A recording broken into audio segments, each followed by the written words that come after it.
The present video is for bioequivalence for generic pharmaceutical products. As we know, the bioequivalence is must for generic formulations to get approved from the regulatory authorities.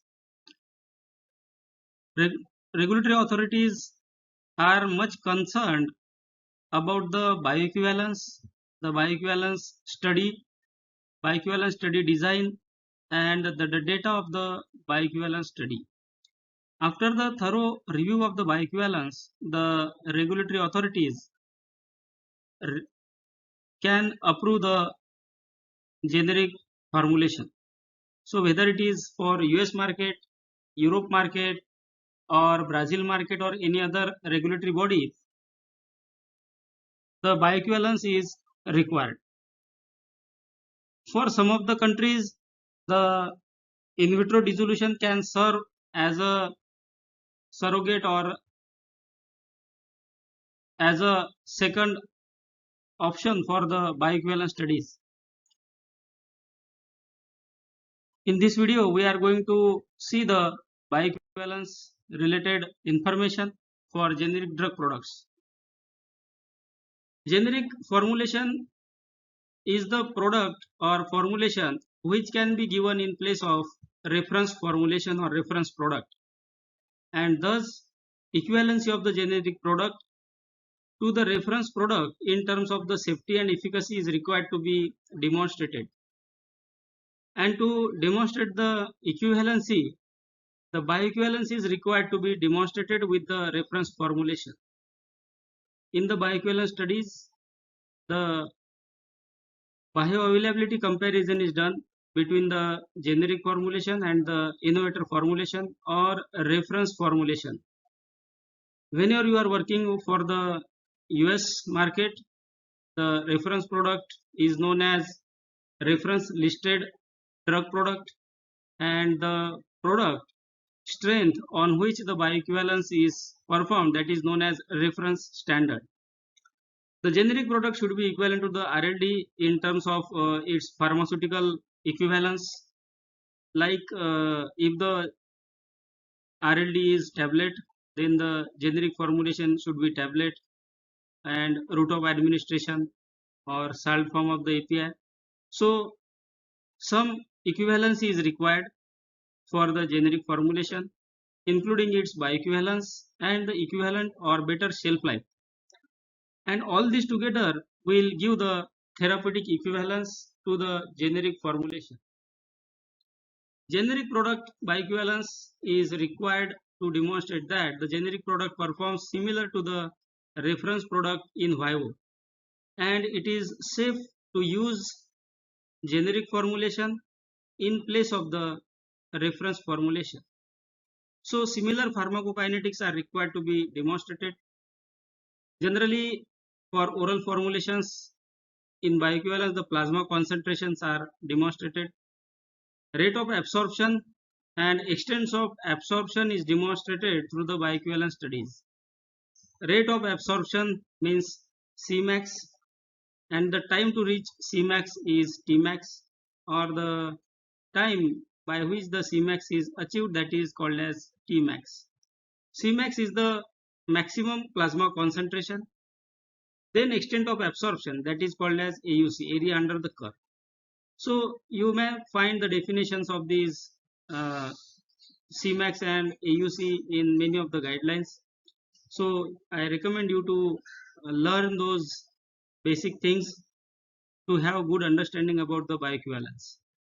Then bioequivalence is done for generic product in two phases, generally pilot bioequivalence and pivotal bioequivalence.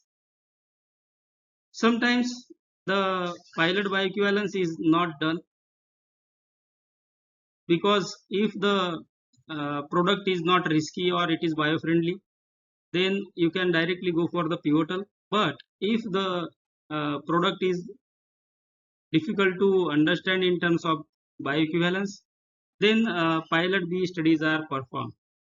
Pilot B are done, then based on the pilot B results, the formulation is selected and pivotal B studies are done. Pilot B studies are preliminary studies, and these are generally small with a less number of subjects. Pivotal studies are the complete bioequivalence studies, and these are done as per the regulatory requirement, and its data is filed along with the product filing. Pilot bioequivalence is generally done to screen the formulation to select the best prototype formulation as a preliminary study before pivotal study to have confidence onto the product behavior in vivo. Pilot bioequivalence is also done to understand the formulation behavior and the pivotal B requirements. It is done to forecast the number of subjects, sampling time points, and variation that may be seen in the pivotal bioequivalence studies. It is done to understand the probable problems in the analysis of sample. Also, many of the times the bioanalysis simulation studies are done onto these pilot bioequivalence study samples to gain more understanding about the analytical part. To select best B study design, the pilot B equivalence studies are done sometimes, and also to know the RLD variation. To know the criticality of the state like fasting state or fed state. Sometimes the product is required to undergo the bioequivalence study in both fasting or fed. Sometime in the both stages, both states. So you can get the understanding about the criticality, whether the product is critical to pass in fed state or in fasted state. Pivotal bioequivalence study is a large study, require much cost and more time, and it is to be performed as per the regulatory requirements. All the data related to bioequivalence, pivotal bioequivalence is submitted to regulatory authorities for approval. More number of subjects are involved in the pivotal study compared to the pilot study. Generally, in pilot study, number of subjects are 12. Many of the times, the small number of subjects are also taken, like six subjects in the group to screen the formulation. But in pivotal, the number of subjects are selected based on the criticality of the formulation. Bioequivalence can be done with different designs like parallel, crossover, replicate study can be done. Replicate study may be partial replicate or full replicate. Generally, single dose studies are required for showing the bioequivalence. Sometimes multiple dose studies are done. The multiple dose studies are also called as, or also can be called as or known as steady state studies. The dose of the formulation should be selected based on to the safety and analytical requirements for the sample. Generally, the bioequivalence strength is higher strength, and if high strength is not safe, then you can move to the middle strength or lower strength. So safety and the analytical part is look for selecting the strength in the bioequivalence study. So parallel study is generally done for the long half-life drugs. Then crossover studies are generally performed as these are the most discriminatory studies. In the crossover studies, the two group of subjects are made and they are given the reference and test formulation, and after that one period, in the second period the group is reversed, but in parallel one group receives the RLD while the other group receives the test. In replicate studies, generally the partial replicate or full replicate, in this the reference formulation and test formulation is replicated. Replicate studies are done for variable drugs. The molecules which show variation in the bioavailability, for those replicate studies are done. So partial replicate and full replicate studies are done. Generally, non-narrow therapeutic drugs with a high variability or which shows the variability are done with partial replicate, while the non-narrow therapeutic drug index drugs with variability are studied with full replicate study. Single dose studies are generally performed, but Multiple units can be administered based on to the labeling conditions for the reference formulation. Multiple dose studies are uh, performed for modified release type of formulations and the formulations which accumulate in the body. Also, steady state studies are performed if the drug is not safe to be used in healthy subjects and if the patients are required to be enrolled into the bioequivalence study. So that time steady state studies are performed.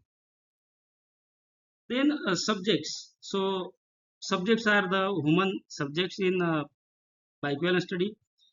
General population can be selected based on the molecule requirement or drug requirement.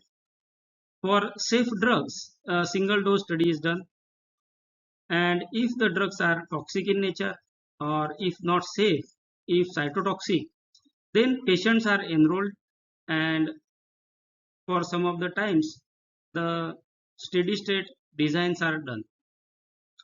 Then male subjects and female subjects or both sex subjects can be selected based on to the drug class. Generally, if females are selected, then these females should not be pregnant or should not be breastfeeding during the study period and should use contraception if applicable. So the subject selection is the main criteria for drug molecule. If the drug molecule is toxic or if patient study is required, that time the patients will be used as subject for bioequivalence study.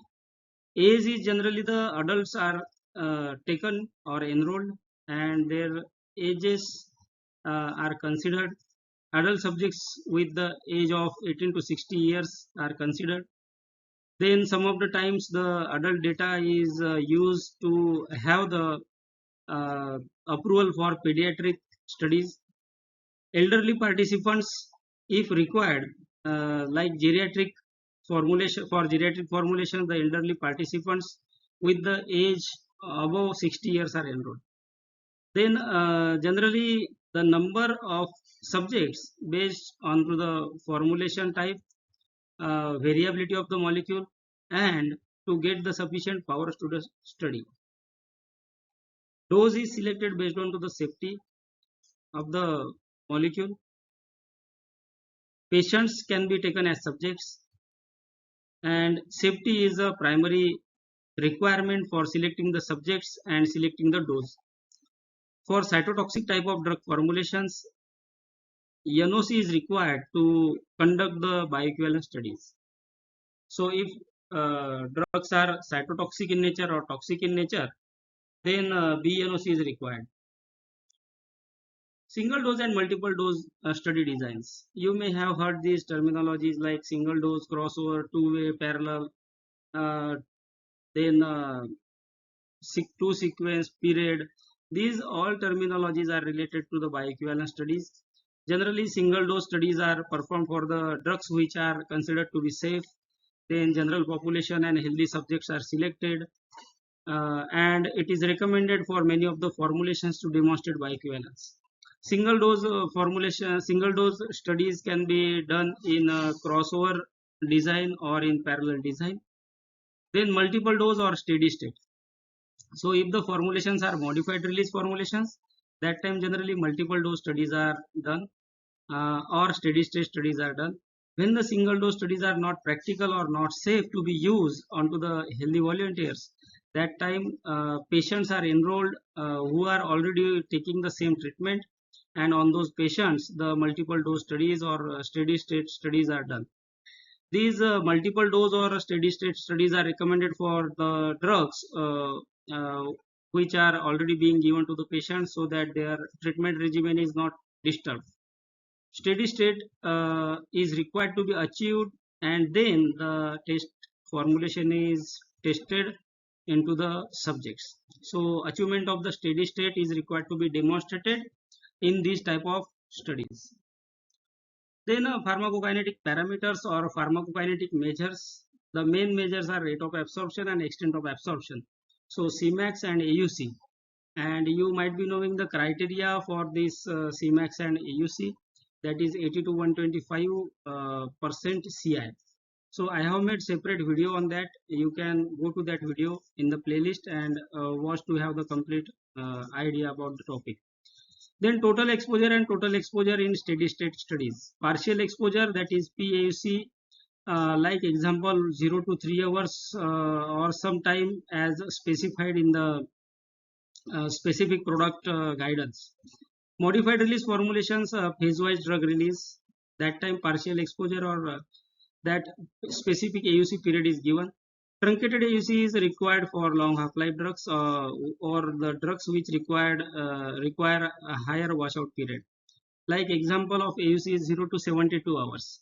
So for long half-life drugs, the truncated AUC should cover the complete absorption time, and generally it is 72 hours.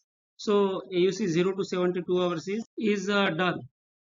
Food may affect the pharmacokinetics of drug, and that's why fasting and fed bioequivalence studies are done. Sometimes the food effect studies are performed. So as the food have impact onto the pharmacokinetics of the drug in different ways, the bioavailability is required to be demonstrated in the fasting or fed state or both state compared to the reference formulation. So be study in fasting, fed or both conditions is done. For modified release formulations, fasting and fed study, both bioequivalence studies are done. Food effect studies are sometimes required, and these are considered based on to the R&D labeling. Generally, if you consider products for Europe region, fasting studies are performed. For US region, the bioequivalence studies are performed in both fasting and fed. So that is the main criteria for US and Europe. Product specific guidelines are there, and those are required to be referred before going to the pivotal studies. Reference formulation label should be studied in detail, and based on that you can go for fasting or fed or food effect studies. Recommendation for the dosing is the main area where you can get the information about the effect of food. Generic formulation should be similar to the RLD for the food effects, and that means the generic formulation should be bioequivalent to the reference formulation in both fasting or fed state. So this is regarding the food effect studies. I have made a separate video on this food effect bioequivalence studies, so you can watch that video to have a good understanding about these studies. Then sprinkle studies. You might have heard these words like sprinkle bioequivalence study. Food is used or beverages are used to add the formulation in that, and then that formulation is administered through the food.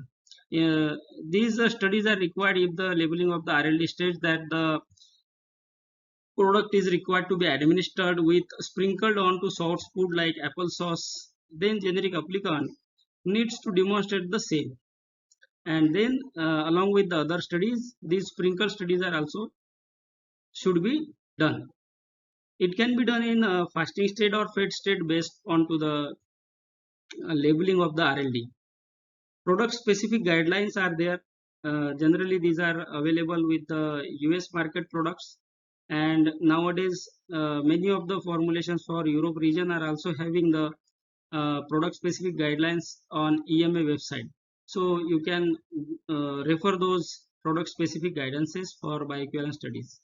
Regulatory agencies can be contacted to have the suggestions or to have the clear requirements for sprinkle studies or food effect studies. Control correspondence can be done to have the idea about the requirement. So this is regarding the bioequivalence study for generic pharmaceutical products. See, bioequivalence is a very vast topic. It is a very broad topic. It cannot be covered in small videos, but I will try to make videos on this topic to give you the good understanding. Thank you for watching the video, and I request you to share these videos to your friends and colleagues so that the professional will get good understanding about these bioequivalence related topics. Thank you.